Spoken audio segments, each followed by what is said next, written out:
Let's get back to the subject of oil exports. Canada's talking about taking on more nation-building projects. Pipelines are often mentioned.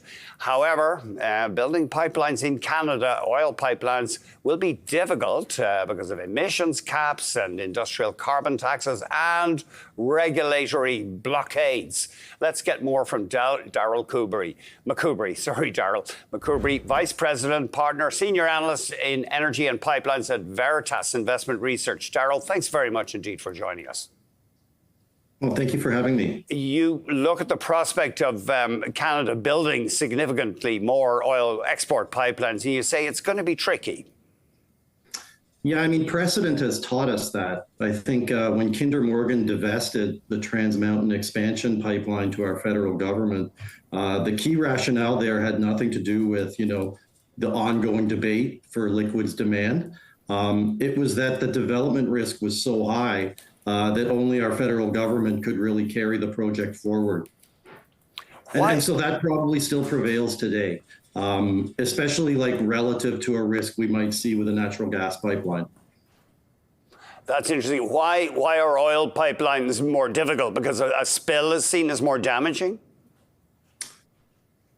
I don't know if it's just the environmental risk of a spill. I think it might also have a lot to do with the economic opportunity. There's truth to both sides of kind of the debate, where we could definitely grow into more pipeline capacity over time. We're competitive globally in the liquid sphere.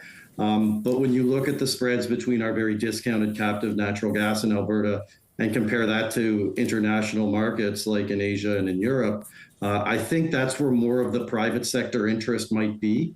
Now, all of this, of course, is subject to the development risk that comes with anything that's carbon emitting, especially with some of the issues you've discussed with emission caps, industrial carbon taxes, and other regulations. But I think it's an area where there's such an opportunity for Canada to grow. This is on the natural gas side. That's maybe more obvious or clear, at least, than on the liquid side for now. That I'd say it's more likely that natural gas export infrastructure expands than a new significant liquids pipe. Let's get into some stocks that you're watching. What about Enbridge? Is that a stock you favor? Tell us what you think this company might have going for it. Yeah, so a lot of the headline around Enbridge usually revolves on its Canadian mainline liquids export system. And rightfully so. They are exposed to risk on that system of potentially volumes going onto other pipelines.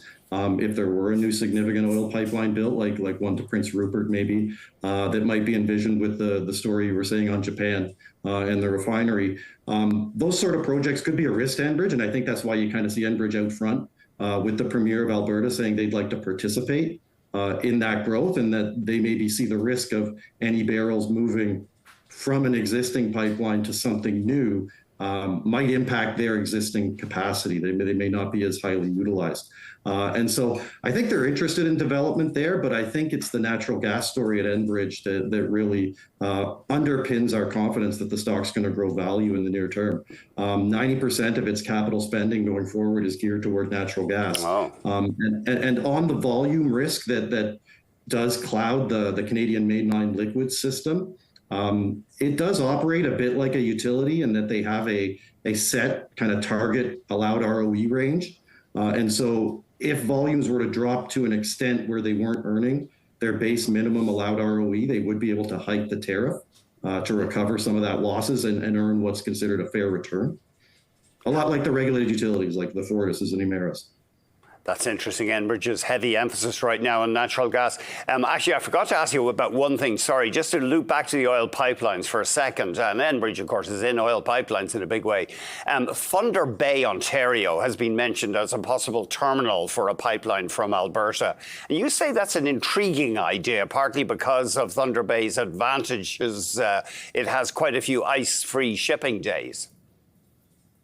Yeah, and it has some existing infrastructure there. I think we've already heard rumors that Churchill, Manitoba might be an area of focus specifically. But Thunder Bay might make sense too because it has some existing infrastructure. It's on what they call the H2O highway where it could traverse the Great Lakes system to eventually make it out to eastward markets, including Montreal, where I think there's another kind of rumor out there that maybe its port could be expanded to facilitate more natural gas to Europe. I think the Thunder Bay alternative is intriguing. But again, like, it's very early days before we would say, like, that's one of the big reasons why natural gas prices might improve and for Western Canadian producers. We're instead looking probably more to the West Coast, maybe phase 2 of LNG Canada, potentially the new facility in Prince Rupert, Kisilisums. Those are the type of projects that could significantly alter market dynamics for reaching higher priced areas for Canadian natural gas. Could we switch to another stock that you cover, still in oil, Cenovus, taking over MEG? Now, you note that there are very special or pretty unique synergies here between the two companies, suggesting it's a logical deal. Yeah, and it kind of signifies why they were able to bid significantly more than what the unsolicited offer was. It is because they have quantifiable synergies that they've identified that could surface probably as much, if not more value than any other potential bidder, capital structure aside. And on the capital structure piece of the deal, it's heavily debt funded, about 75% of the transaction value is being funded via debt. And so when you compare that to the legacy capital structure at Cenovus, cost of capital ends up being a lot lower on this new transaction. But you'll see, I think investors will be paying attention to see how credit markets react. I think Cenovus plans to refinance a bridge facility with a senior note offering. Was the bid actually higher, though, than Adam Waters's proposal? I've seen various interpretations. I know it depends in part on Cenovus's stock price. That's right, and participation on upside potential going forward. It'll be intriguing to see whether or not, a competing offer emerges unsolicited. Obviously, it's a significant likelihood, I think, but it'll be a tough offer to beat because of the amount of leverage that Cenovus was able to support on its own to make the bid, and then also because of the significant synergies that they've identified. We've only about 20 seconds. Your rating, though, on Cenovus is a reduce. You do see better returns from other similar stocks right now.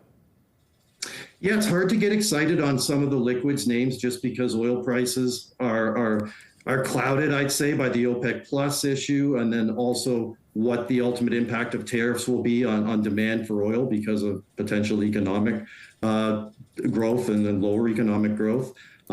So with that as a backdrop, we favor more of the natural gas weighted E&P names, ARC Resources, Tourmaline Oil. Those are the two that we currently prefer over most of the liquids names. Thank you very much, Darryl. Really appreciate it. Thank you for having me. Darryl McCoubrey, VP Partner and Senior Analyst in Energy and Pipelines at Veritas Investment Research.